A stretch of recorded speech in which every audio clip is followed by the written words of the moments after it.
The President has created an ICI through EO 94.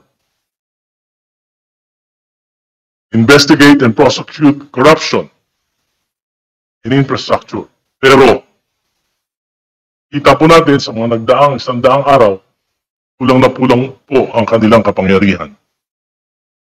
President BBM established the ICI, but it's obvious that its powers cannot withstand the influence and manipulations of his closest allies who benefited from this infrastructure corruption. The ICI must not be the instrument of Malacanang. Instead, it should be the spear and shield of the people against the corrupt. Madaling gawin ito ng institusyon ng Kongreso upang ibangon ang ating puri. Kung gugustuhin natin, kailangan madali po nating maipasa ito. Bakit kailangan sa batas ito? Legal mandate po ng ICI limitado. Limitado sa executive department. At walang magagawa, lalo na kung involved ay Kongreso o mga pribadong mamamayan. Wala po itong subpoena and contempt powers. Pinakamahalaga, sa pondo po, dependent sa presidente. At yung mga tapo nila, walang kasiguruhan. Credibility, it is perceived as a palace instrument. Kailangan din po nila ng Financial and Forensic Audit Authority para maimbestigahan po nila yung bank records through the AMLAC, mga ledgers po ng mga contractors, mga variation orders, subcontract agreements, the DPWH ng mga contractors. Na kailangan din po nila na ma-access ng madalian upang hindi masunog o mawala yung mga records ng iba't ibang ahensya ng gobyerno sa ating bansa.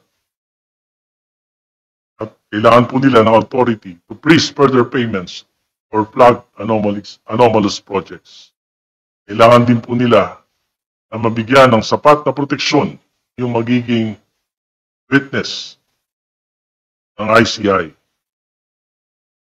Kailangan din po maliwanag sa batas na ito public disclosure at transparency ng ICI. Inumungkahi ko rin po na kulang sa kaalaman, lalo na pagdating po sa legislatura, yung present composition of the ICI. There must be someone from the legislative department, at least mga retired na senador o retired na congressman, upang sa ganun po ay mag-guide yung ICI sa proseso ng legislation at budget authorization sa Kongreso. Salamat po. Thank you, Congressman Erice. Before we proceed, we like to acknowledge the presence of Congressman Timothy Joseph Cayton from the Lone District of Nueva Vizcaya. Thank you for coming. Is anybody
are making it really independent because the powers derived not by executive order but by the law passed by Congress. And besides, Mr. Chair, with the passage of a law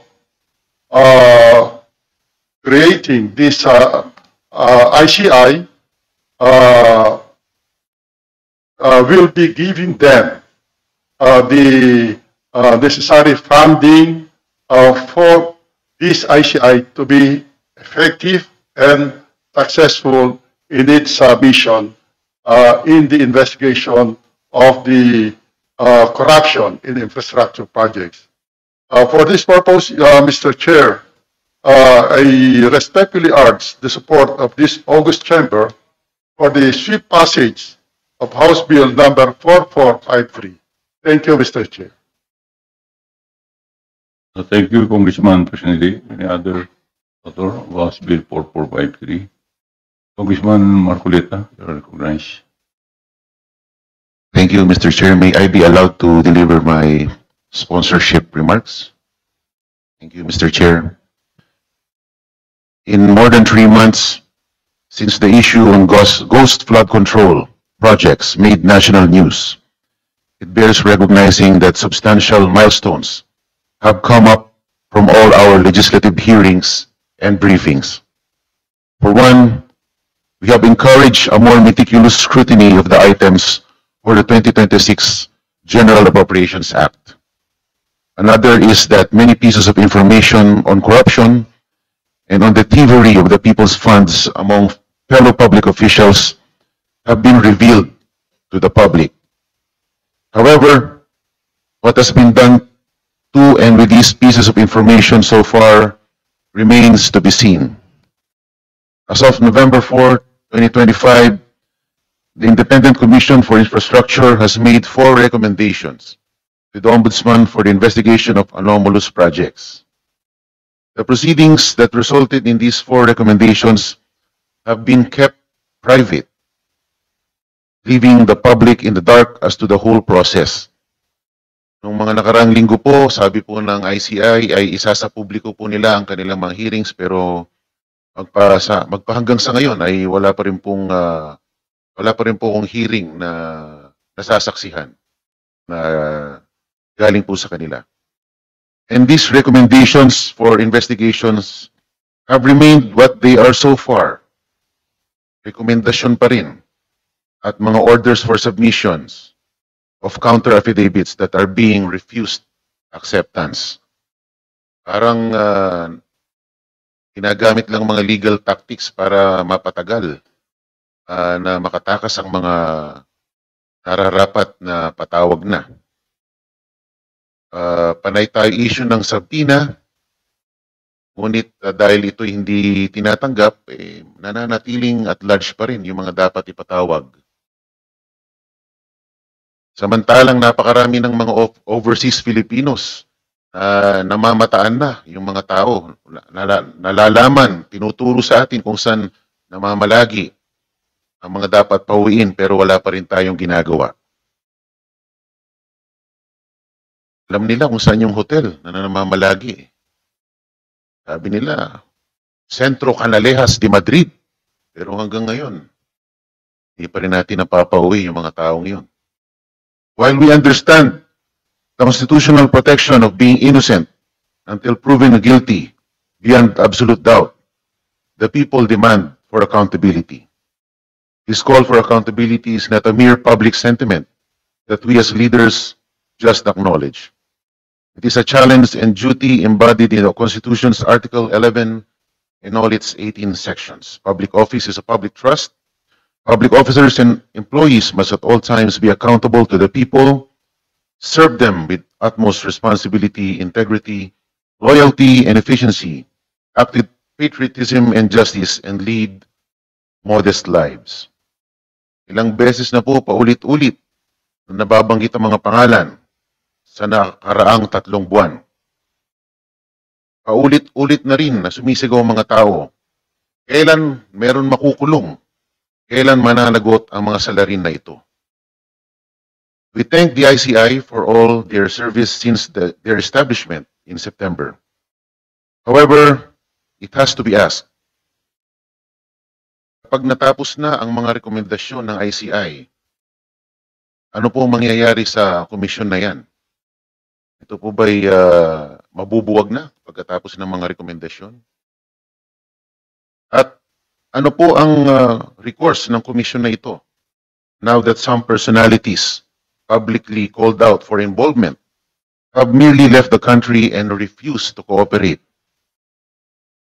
Paano yung send natin na subpina sa bahay? Alam naman natin na iniiwasan yung subpina.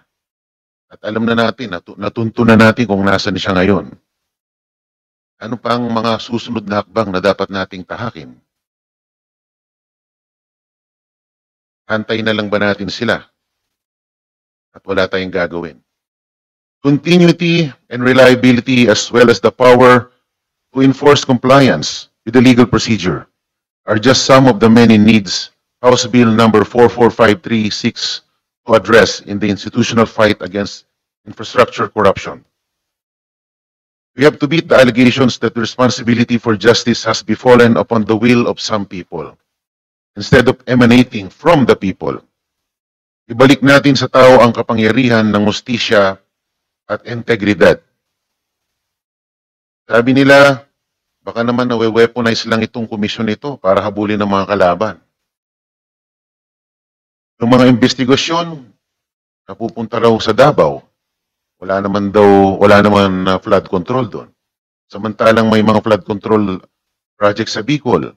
May mga ghost project na Coliseum sa Bicol at sa Iloilo. Bakit hindi yun ang iniimbestigahan? Balik po natin sa tao ang kapangyarihan ng hustisya at integridad.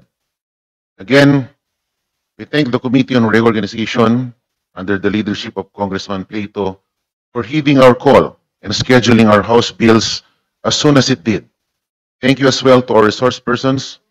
We hope to be productive in our meeting today. Thank you very much, Mr. Chair. Thank you, Congressman Marcolita. Mr. Chair. Can I recognize Kong El Fernando? Thank you, Mr. Chair. May I be allowed to deliver my sponsorship remarks? Thank you, Mr. Chair. Mga kasama, ating mga panauhin sa Committee on Reorganization, 106 days na po ang nakalipas, binibilang ko, Mr. Chair. 106 days na po ang nakalipas mula nang nagsona ang Pangulong Bongbong Marcos. 84 days mula ng unang Blue Ribbon hearing. At 61 days mula nang nabuo ang Independent Commission for Infrastructure. Kalagpas 3 buwan na lumipas, wala pa rin nakukulong. Wala pa rin napapanagot. Totoo po, Mr. Chair, na hindi dapat madaliin ang mga proseso. Dapat matiyak na matibay at walang lusot ang sino mang masasampahan ng kaso patungkol sa flood control scandal. Pero hindi rin dapat ito maging dahilan para maging napakakupad ng paggulong ng hustisya at halos wala nang mapanagot sa greatest corruption scandal in recent history. Mr. Chair, mga kasama, sa nagdaang bagyong Tino at Uwan, 219 po ang naitalang namatay. 6.5 million ang bilang ng mga apektadong Pilipino at nasa 337 million pesos ang halaga ng tinsala sa kabuhayan at infrastruktura. Nakakapagod man po itanong, pero ilan pa ba ang dapat mamatay? Ilang bahay pa ang dapat malubog? Ilang sakahan pa ang dapat na masira